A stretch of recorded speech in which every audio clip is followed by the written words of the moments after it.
ผมเชื่อว่าเพื่อนๆทุกคนน่าจะมีความทรงจำดีๆกับเครื่องเกมเครื่องแรกในชีวิตนะครับซึ่งประสบการณ์นั้นคงจะแตกต่างกันไปบางคนอาจจะได้มาจากของขวัญวันเกิดที่คุณพ่อคุณแม่ญาติพี่น้องซื้อให้นะครับบางคนอาจจะได้มาจากการเก็บเงินซื้อเองบางคนอาจจะได้มาจากคนพิเศษซื้อให้อะไรก็ตามนะครับผมแน่นอนมันต้องเป็นความทรงจำดีๆที่เราได้แบบคลุกคลีกับมันถึงแม้ในสมัยนั้นผมเชื่อว่าถ้าไปพูดถึงว่าเป็นเครื่องแรกเนี่ย มันน่าจะเป็นอะไรที่ไม่ได้แบบเวอร์วังมากเหมือนปัจจุบันถูกไหมแต่ว่ามันก็จะเป็นความทรงจำที่เรานั้นจำไม่ลืมนะครับและเนื่องจากวันนี้จริงๆแล้วเนี่ยมันจะต้องเป็นรายการพอดแคสต์ที่ผมจะต้องจัดร่วมกับแขกรับเชิญนะครับแต่ว่าผมไม่สามารถที่จะนัดใครได้เลยเพราะว่าเอ่อทุกคนติดธุระหมดนะครับก็อาจจะต้องยกไปเป็นสัปดาห์ถัดไป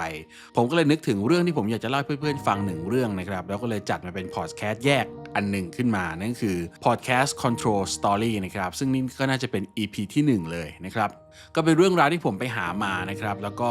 ทุกๆตัวละครจะเป็นบทบาทสมมุติทั้งหมดนะแล้วก็ถือซะว่าฟังเพลินๆแล้วกันเพราะฉะนั้นตามธรรมเนียมนะครับก็ถือซะว่าเรื่องราวที่ผมกำลังเล่าอยู่นั้นนะครับเป็นเรื่องราวเพลินๆไร้สาระจากคนใจหยาบคนหนึ่งเช่นเคยนะครับก็ขอให้เพื่อนเปิดใจให้กว้างแล้วก็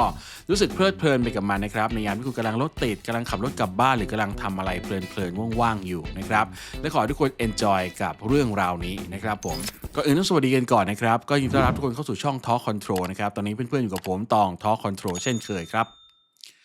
สำหรับเรื่องที่ผมกำลังจะเล่าให้เพื่อนๆฟังนะครับมันเป็นเรื่องราวที่ค่อนข้างจะอบอุ่นนะปนความเศร้าแล้วก็สะเทือนใจเล็กน้อยนะครับถ้าใครรู้สึกว่ามีต่อมความเศร้าที่ค่อนข้างจะตื้นนิดนึงก็ต้องขออภัยเพื่อนๆไว้ด้วยนะครับเรื่องราวเรื่องนี้เป็นเรื่องที่เกี่ยวข้องกับครอบครัวเล็กๆครอบครัวหนึ่งนะครับในประเทศญี่ปุ่นในช่วงปี2000นะ ราวๆนั้นนะคร่าวๆประมาณนั้นเป็นเรื่องราวของ2พี่น้องนะครับที่คนพี่เนี่ยเป็นพี่ชายชื่อว่าโชตะนะครับแล้วก็น้องสาวที่ชื่อว่าอายุมินะครับทั้งคู่อาศัยอยู่กับคุณแม่มิกินะครับพูดซึ่งแบบเรียกว่าเป็นแม่เลี้ยงเดี่ยวนะเป็น strong woman นะครับเพราะว่าก็ได้เลิกราหย่าร้างกับสามีไปหรือพูดง่ายๆก็คือสามีทิ้งไปนั่นเองนะครับแล้วก็มันเป็นการใช้ชีวิตที่ยากพอสมควรนะสำหรับผู้หญิงที่เป็นแม่เลี้ยงเดี่ยวในยุคสมัยนั้นนะครับ แล้วก็เธอนั้นมีความเสียสละนะครับทำทุกอย่างเพื่อครอบครัวทุ่มเททุกๆอย่างเพื่อความสุขของลูกๆทั้งสองแม้ว่าเธอจะต้องทำงานที่มันลำบากยากเย็นหรือบางทีอาจจะต้องถึงขั้นขายศักดิ์ศรีแค่ไหนก็ตามนะครับผมขอตั้งชื่อเรื่องนี้ว่าเกมบอยกระดาษครับผมต้องบอกว่าในญี่ปุ่นยุคนั้นนะครับก็มีค่านิยมที่ค่อนข้างจะมีมุมมองเกี่ยวกับเพศหญิงหรือผู้หญิงเนี่ยค่อนข้างที่จะ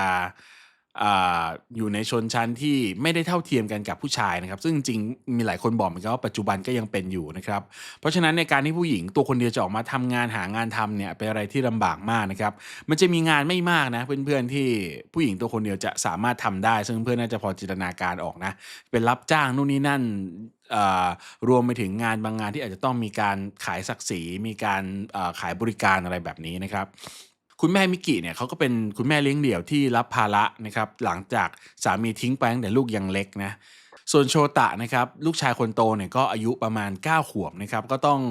รับบทบาทเป็นผู้ใหญ่ในบ้านนะก็คือเรียกว่าดูแลทุกอย่างดูแลแม่ด้วยเวลาแม่กลับบ้านมาเหนื่อยๆที่สำคัญคือรับหน้าที่เรียกว่าเหมือนจะเป็นพ่ออีกคนหนึ่งของน้องอายุมิเลยนะครับก็คือน้องอายุมิเนี่ยเขาจะมีลักษณะที่ค่อนข้างจะไม่แข็งแรงตั้งแต่ยังเล็กนะครับเพราะว่ามันเป็นผลกระทบจากช่วงที่ ตั้งครรภ์อยู่ในท้องของคุณแม่เนี่ยถูกสามีทำร้ายอย่างหนักนะก็คือสามีของคุณมิกิเนี่ยเขาค่อนข้างจะเป็นคนที่ใช้ความรุนแรงในครอบครัวนะดื่มเหล้าเมาอะไรอย่างเงี้ยทำงานกลับมาแล้วก็ใช้กำลังกับผู้เป็นภรรยาของตัวเองบ่อยครั้งนะครับก็ทำให้ส่งผลไปถึงการที่พอคลอดน้องอายุมิออกมาแล้วเนี่ยทำให้น้องก็ไม่ค่อยแข็งแรงนะครับซึ่งจากการที่ไปตรวจมาแล้วก็จากที่คุณหมอบอกมาตอนวันที่คลอดออกมาก็คือเหมือนจะเป็นโรคเกี่ยวกับโรคเลือดอะไรแบบนี้นะน้องก็จะค่อนข้างอ่อนแอผอมอะไรแบบนี้นะครับส่วนตัวของเจ้าโชตะเองเนี่ยเขาเป็นเด็กที่มีความฝันไม่ต่างจากเด็กทั่วๆไปเพื่อนๆคือเขาก็อยากจะเล่นสนุกวันที่เลิกเรียนกลับมาก็อาจจะไปอยากจะวิ่งเล่นกับเด็กผู้ชายเหมือนแบบในการ์ตูนในภาพยนตร์ญี่ปุ่นที่เราเห็นกันนะเด็กๆก็ไปวิ่งเล่นกันตามสวนสาธารณะขี่จักรยานกันอะไรแบบนี้นะครับแต่ต้องบอกว่าโชตะนั้นไม่สามารถทำได้เลยนะเพื่อนๆเพราะว่าเขาต้องรับ ผิดชอบหน้าที่หลายอย่างมากนะครับต้องดูแลน้องนะครับไปโรงเรียนกับน้องการน้องกลับมาก็ต้องหาข้าวหาอะไรให้กินนะครับเพราะฉะนั้นโชตะเป็นเด็กที่ทำได้ทุกอย่างแบบที่ผู้ใหญ่ทำได้เลยนะรวมถึงอาบน้ำให้น้องเอาน้องเข้านอนอะไรอย่างเงี้ยครับเพราะว่าหลายๆครั้งเนี่ยคุณแม่เองก็จะต้องออกไปทำงานในเวลากลางคืนเว้ยแล้วก็กลับมาเกือบๆเช้าอะไรแบบนี้นะ แล้วรวมถึงโชตะเนี่ยก็ด้วยความขยันของเขานะครับก็เรียกว่าเขาก็ได้ทำงานพิเศษด้วยนะทำงานกับคุณลุงที่ชื่อว่าทาคาชินะครับคุณลุงเนี่ยเป็นเจ้าของร้านผักในตลาดนะครับด้วยความที่คุณลุงก็เป็นคุณลุงที่ไม่มีครอบครัวนะก็เลยรับโชตะมาเป็นลูกมือช่วยเพราะว่าสงสารนะครับโชตะก็รับหน้าที่เป็นคนเด็กๆช่วยขายผักอะไรเงี้ยในวันที่ว่างหรือเรียนเสร็จแล้วก็ได้เงินมาเล็กๆน้อยๆมาช่วยแบ่งเบาภาระครอบครัวเพราะต้องบอกว่าจริงๆแล้วในบ้านของโชตะเองเนี่ยมันก็เป็นบ้านเช่านะเพื่อนๆแล้วก็ ห้องเช่าของโชตะก็เป็นห้องเช่าเก่าๆที่นึกภาพง่ายๆถ้าเรานึกถึงอพาร์ตเมนต์ของญี่ปุ่นเนี่ยมันเปิดเข้าไปก็คือเหมือนประมาณว่าห้องกินข้าวห้องรับแขกห้องนอนห้องเดียวกันอะเป็นห้องโถงโล่งๆแล้วก็เวลาจะนอนทีก็ดึงที่นอนออกมาจากตู้เก็บของถูกเปล่านอนเสร็จก็เก็บแล้วก็นั่งกินข้าวกันตรงนั้นทำทุกอย่างตรงนั้นหมดนะครับแล้วก็ห้องน้ำเนี่ยมันเป็นห้องน้ำเล็กๆแค่ประมาณ1ประมาณ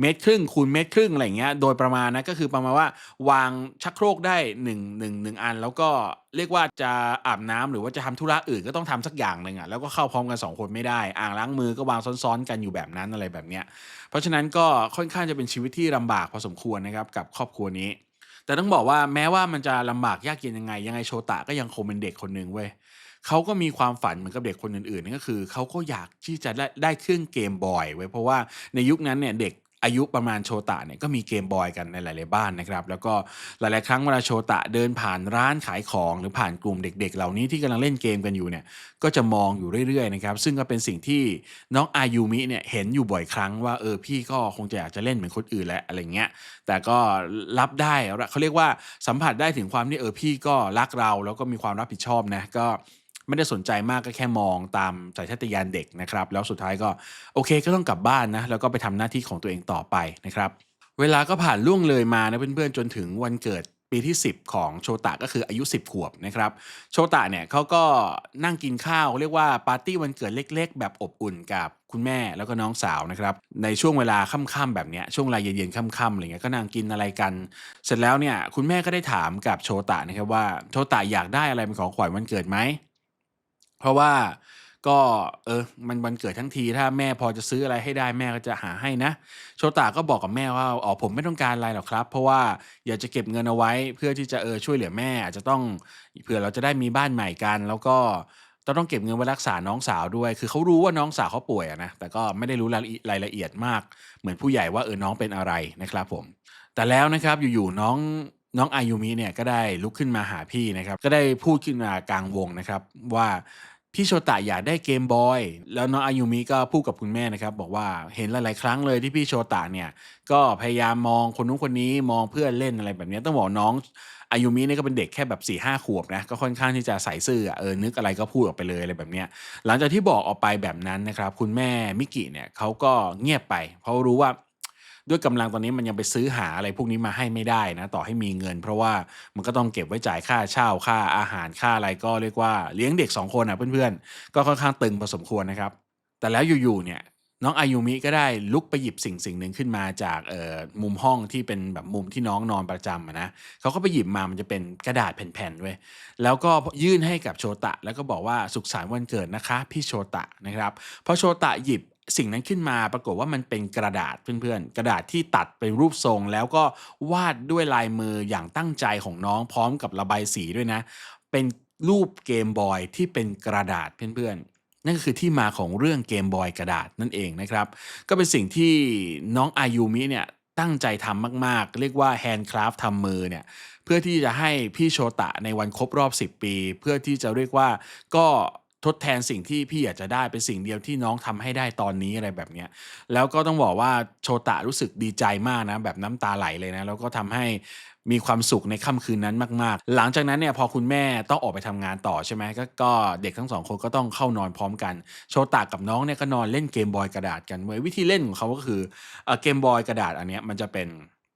เครื่องเกมที่คุณนึกภาพเกมบอยที่เป็นกระดาษอะแล้วเขาก็ตัดน้องอายุมิเนี่ยตัดตรงช่องตรงกลางที่เป็นจอออกใช่ไหมแล้วก็เขาก็จะมีกระดาษอื่นใช่ไหมเขาก็จะไปวาดรูปตัวการ์ตูนวาดรูปข้อความอะไรอย่างเงี้ยแล้วก็มาสอด มาสอดให้เห็นแล้วเหมือนจินตนาการว่าเล่นเกมกันอยู่แล้วก็สมมุติว่าพี่ไปเอาปีศาจตัวนั้นมาสู้ซิน้องก็ไปหยิบไอ้ตัวนี้มาแล้วก็เล่นต่อทำเป็นต่อสู้กันแล้วพอชนะก็เปลี่ยนไปเป็นรูปเจ้าหญิงก็เอาช่วยเจ้าหญิงได้แล้วอะไรแบบนี้เป็นสิ่งที่เด็ก2คนนี้เล่นกันจนหลับไปทุกๆคืนนะครับหลังจากนั้นทุกๆวันเนี่ยนี่ก็เป็นเรียกว่าโมเมนต์ความสุขเดียวเลยในชีวิตของโชตะที่เรียกว่าได้นอนเล่นเกมบอยกระดาษกับน้องสาวก่อนนอนนะครับ หลังจากวันนั้นเนี่ยวันเวลาก็ผ่านไปประมาณหนึ่งนะเพื่อนๆก็น่าจะหลายเดือนอยู่ความสุขที่โชตะมีกับอายุมิก็ยังคงเหมือนเดิมนะครับก็ทั้งคู่ก็นั่งเล่นเกมบอยกระดาษการช่วยกันวาดภาพวาดอะไรขึ้นก็คือเป็นฝีมือเด็กๆอ่ะจินตนาการว่าเราจะเล่นเกมอัศวินกันก็วาดรูปตัวอัศวินกลมๆเป็นก้างอะไรอย่างเงี้ยหรือจะต้องเอาไว้หรือเราจะจินตนาการว่าจะไปเล่นเกมปลูกผักปลูกอะไรก็วาดรูปอยากจะเล่นอะไรก็วาดขึ้นมานะครับแล้วก็เอามาใส่ในนั้นแล้วก็จินตนาการเหมือนไปเล่นกันนะครับทีนี้เนี่ยมีอยู่วันหนึ่งที่คุณแม่มิกิเนี่ยก็ได้กลับมาช้ากว่าปกติเพื่อนๆแต่ปรากฏว่าเขากลับมาพร้อมกับถุงพลาสติกใบหนึ่งแล้วก็ยื่นให้กับโชตะซึ่งก็เธอก็บอกว่าเป็นของขวัญที่แม่เนี่ยได้เก็บเงินแล้วก็ให้โชตะย้อนหลังนะเพราะว่าอยากจะให้ลูกมีความสุขสักทีนะเพราะว่าคุณแม่เนี่ยก็เห็นแล้วว่าโชตะเป็นเด็กดีมากๆเลยแล้วก็เสียสละทุกอย่างช่วยเหลือแม่ทุกอย่างก็เลยคิดว่าโชตะเหมาะสมที่ได้รับสิ่งนี้นะ ปรากฏว่าโชตะเปิดออกมาเนี่ยมันเป็นเกมบอยของจริงเพื่อนๆแต่ว่ามันก็เป็นเหมือนเครื่องมือสองอะเป็นเครื่องที่แบบไม่ได้มีกล่องไม่ได้มีอะไรมาอย่างเงี้ยก็เป็นเครื่องที่อาจจะถูกใช้แล้วแต่ว่ามันก็เล่นได้นะครับโชตะก็ดีใจนะครับแล้วก็เลยเอาไปให้น้องดูบอกแล้วก็บอกน้องว่าเอ้ยอายุมิต่อจากนี้เนี่ยเราก็จะมีเกมบอยจริงๆเล่นกันแล้วนะซึ่งตลับที่มันติดมากับเครื่องเกมบอยอันนี้เนี่ยมันคือเกมโปเกมอนภาคเรดไว้เพื่อนๆซึ่งก็มันเป็นช่วงที่โปเกมอนเรดเนี่ยออกวางจำหน่ายมาได้ประมาณ3-4 ปีแล้วในช่วงเวลานั้นนะก็ทั้งคู่ก็ต้องเล่นอันเนี้ยเพราะว่ามันมีอยู่แผ่นเดียวใช่ไหมก็นั่งเล่นกันนอนเล่นกันนะครับแล้วก็ทำให้เป็นโมเมนต์ใหม่ๆทีนี้เรามีเกมจริงๆแล้วมันไม่ได้เป็นเกมกระดาษอีกต่อไปทั้งคู่ก็นอนเล่นกันอย่างมีความสุขแต่ส่วนมากก็จะเป็นการที่พี่โชตะเล่นให้น้องดูก่อนนอนนะแล้วน้องก็จะนอนฟังนอนดูไปเรื่อยๆเพราะว่าเด็กผู้ชายอะก็เล่นแล้วส่วนน้องก็อายุมิก็อารมณ์เป็นเหมือนเด็กก่อเบาะอะไรแบบนี้ทุกๆอย่างมันก็ดูเหมือนจะดีถูกไหมเพื่อนๆทุกๆอย่างก็เริ่มดีขึ้นนะครับโชตะก็ทำงานพิเศษก็มีเงินเก็บนะคุณแม่ก็ทำงานเริ่มไม่ต้องหนักมากนะครับแล้วทั้งคู่ก็มีความสุขมีเกมเล่นอะไรเงี้ยทุกอย่างมันน่าจะดีขึ้นใช่ไหมแต่ปรากฏว่าความสุขมันก็อยู่ได้ไม่ยาวนานขนาดนั้นเพื่อนๆอายุมิเริ่มมีอาการป่วยที่หนักขึ้นนะครับแล้วก็ทั้งคู่ก็ได้พาอายุมิไปหาคุณหมอข่าวร้ายก็คือคุณหมอบอกว่าอายุมิเนี่ยเป็น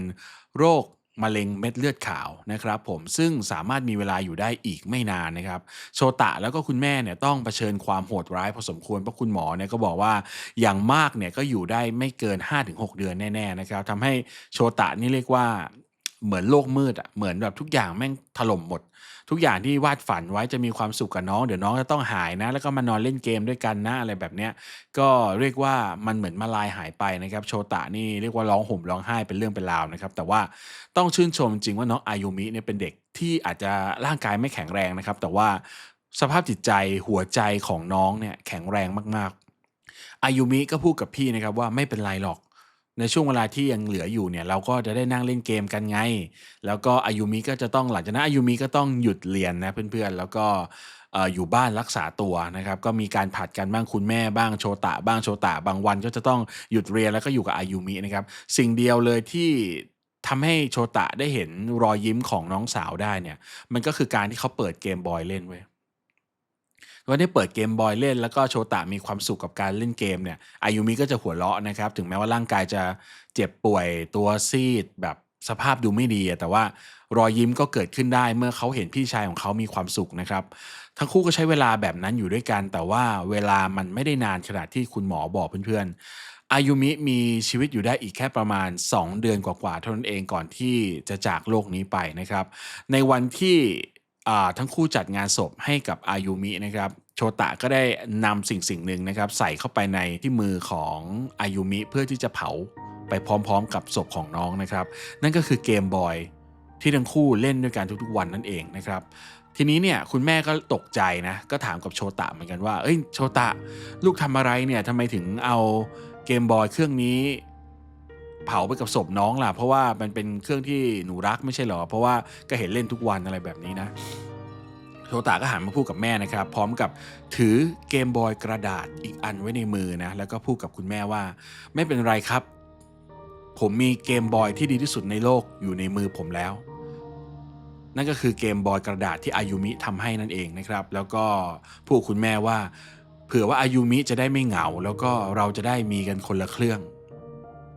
หลังจากวันเวลานั้นผ่านมาก็ต้องบอกว่ามันไม่ใช่เรื่องง่ายเลยนะที่ทั้งโชตะแล้วก็คุณแม่มิกิเนี่ยจะต้องรับมือกับความเจ็บปวดที่ไม่มีลูกสาวอยู่แล้วนะเพราะที่จากไปจากโรคร้ายด้วยอ่ะมันไม่ได้เป็นการแบบมันเป็นคำศัพท์แบบที่คนไทยชอบพูดกันอ่ะอย่าให้ผมขาวเผาผมดำอ่ะมันก็แบบลูกไม่ควรจะต้องมาตายก่อนอะไรแบบนี้นะแต่ว่ามันก็เป็นเรื่องของโรคภัยไข้เจ็บอ่ะก็เลี่ยงไม่ได้โชตะเนี่ยก็ต้องบอกว่าไม่มีกระจิกกระใจทำอะไรเลยนะไปโรงเรียนบ้างไม่ไปโรงเรียนบ้าง บางวันก็ไม่ไปทำงานพิเศษด้วยนอนคลุกอยู่บ้านกอดเกมบอยกระดาษของเขาเว้ยหลายๆครั้งคุณแม่มิกิเนี่ยก็พยายามมานั่งคุยกับลูกชายนะว่าอย่าทำแบบนี้เลยเพราะว่าเดี๋ยวเราจะเสียสุขภาพเองด้วยนะอะไรอย่างเงี้ยก็มันผ่านไปแล้วยังไงน้องก็เสียไปแล้วซึ่งจริงๆแล้วถามว่าจิตใจคุณแม่เองก็ไม่ได้ดีนะเพื่อนๆคือสถานการณ์อย่างนั้นนะลูกสาวคนหนึ่งเสียไปแล้วก็ตัวเองก็ต่อสู้คนเดียวมาเลี้ยงลูกมาความรู้สึกมันยากที่จะอธิบายอยู่แล้วแต่ว่าเขาต้องทำยังไงก็ได้เพื่อที่จะเข้มแข็งแล้วก็อยู่เคียงข้างกับลูกชายนะ หลายๆครั้งเขาจะได้ยินลูกชายพูดกับเขาเสมอว่าเขารอว่าเมื่อไหร่ที่น้องอายุมิจะมาเล่นเกมบอยกับเขาอีกเนี่ยเขาก็เลยกอดเครื่องเกมนี้ไว้เพราะว่าเชื่อว่าน้องก็มีเครื่องหนึ่งนะที่พี่เผาไปให้เผื่อว่าเราจะได้มาเล่นด้วยกันเขาก็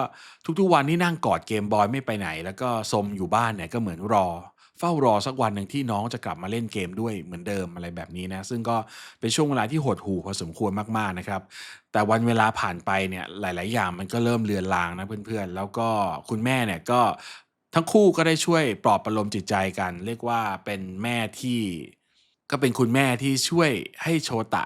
ข้ามช่วงเวลาที่เลวร้ายนั้นมาได้ระดับหนึ่งนะจนถึงขนาดที่เพื่อนๆเชื่อไหมว่ามันมีการบอกเล่าด้วยว่าบางครั้งเนี่ยในค่ำคืนที่กำลังนอนอยู่หลายๆครั้งเนี่ยโชตะก็บอกคุณแม่นะครับว่าได้ยินเสียงเกมบอยเว้ย เสียงมันเป็นแบบนี้เพื่อนๆมันคือเรียกว่ามันเป็นเสียงเอกลักษณ์ของเกมอะมันเป็นเสียงเอกลักษณ์ของเกมบอยซึ่งไอ้เกม Pokemon เนี่ยผมก็เล่นบ่อยนะผมบอกไอ้เสียงมันหลอนจริงๆนะบางครั้งแบบนอนฝันถึงเคยได้ยินเลยนะเพราะว่าเวลาเราเล่นเนี่ยเราฟังเสียงตลอดเวลาแล้วมันจะเป็นโทนตึ้งตึ้งตึ้งตึงตึ้งอะไรเงี้ยนึกออกไหมมันก็ทำให้เราแบบเสียงนั้นมันก็ก้องอยู่ในหูตลอดเวลานะครับโชตะก็บอกว่านี่ต้องเป็นน้องสาวแน่ๆเลย บางครั้งกลางดึกก็ตื่นมาเพราะว่าได้ยินเสียงเกมบอยในเกมโปเกมอนที่กำลังเล่นอยู่เนี่ยเขาก็พยายามเดินหานะว่าเสียงมันมาจากไหนน้องสาวมาหรือเปล่าอะไรแบบเนี้ยแล้วก็ไม่เกิดอะไรขึ้นทุกๆวันที่เขาคิดถึงน้องสาวมากๆเขาก็จะเอาเกมบอยกระดาษเนี่ยมาใส่ข้อความเหมือนเล่นกับน้องสาวเหมือนที่เคยเล่นกันอ่ะเหมือนเป็นการสื่อสารกันว่าเนี่ยภาพนี้อายุมิวาดนะแล้วเขาก็สอดเข้ามาเล่นแล้วก็นี่ไงอายุมิสู้กับปีศาจตัวนี้สิแล้วก็เหมือนพูดคนเดียวเพื่อนๆ คุณแม่ก็เลยใช้วิธีที่ดีที่สุดที่เขาทำได้ตอนนี้ก็คือพยายามที่จะมาปลอบประโลมลูกโดยการมาเล่นด้วยนะครับก็คุณแม่พยายามจะรับบทบาทที่จะเป็นน้องอายุมิให้ก็คือคุณแม่ก็เลยไปวาดรูปมาเหมือนกันเพื่อนๆแล้วก็เลยมาเล่นกับโชตะนะครับแล้วโชตะก็รู้สึกดีขึ้นในไม่ช้านะเพื่อนๆก็กลายเป็นว่าหลังจากนั้นเนี่ยทั้งคุณแม่แล้วก็ ทั้งคุณแม่มิกิและโชตะเนี่ยก็นั่งเล่นเกมบอยกระดาษด้วยกันด้วยวิธีที่อายุมิคิดค้นขึ้นมานะครับก็คือการที่วาดรูปนั่นเองเพื่อนๆอยากจะเล่นเกมอะไรสมมุติว่าคุณอยากจะเล่นเกมปราบมังกรสมมุติว่าคุณอยากจะเล่นเกมช่วยเจ้าหญิงสมมุติว่าคุณอยากจะเล่นเกมมาริโอหรืออะไรก็ตามเนี่ยคุณก็แค่วาดรูปมันไว้แล้วก็ใส่ไปเรื่อยแล้วก็จินตนาการว่าเรากำลังจะทำอะไรอยู่ซึ่งคุณแม่ก็ทำแบบนั้นนะแล้วก็ใช้เวลานั้นร่วมอยู่กับโชตะเพื่อฟื้นฟูจิตใจนะครับผม หลังจากนั้นเนี่ยปรากฏว่าเรื่องไม่ว่าจะเป็นเรื่องเสียงที่ได้ยินอะไรก็ตามเนี่ยทางการแพทย์หลังจากนั้นก็มีจริงๆมันไม่ได้มีโชตะเป็นคนเดียวนะจริงๆคนเล่นเกมมาหลายคนก็เป็นมันเป็นโรคหนึ่งที่เกิดจากคนที่เล่นเกมมากๆเว้ยที่หลอนเสียงอะมันจะมีเสียงเพราะว่าคุณเล่นเกมบางทีมันเป็น10ชั่วโมงใช่เปล่าบางทีมันหลอนได้แบบได้ยินอะไรเป็นเสียงมันยังแว่วอยู่เก็บไปฝันอะไรอย่างเงี้ยก็เป็นเรื่องปกติเพราะฉะนั้นก็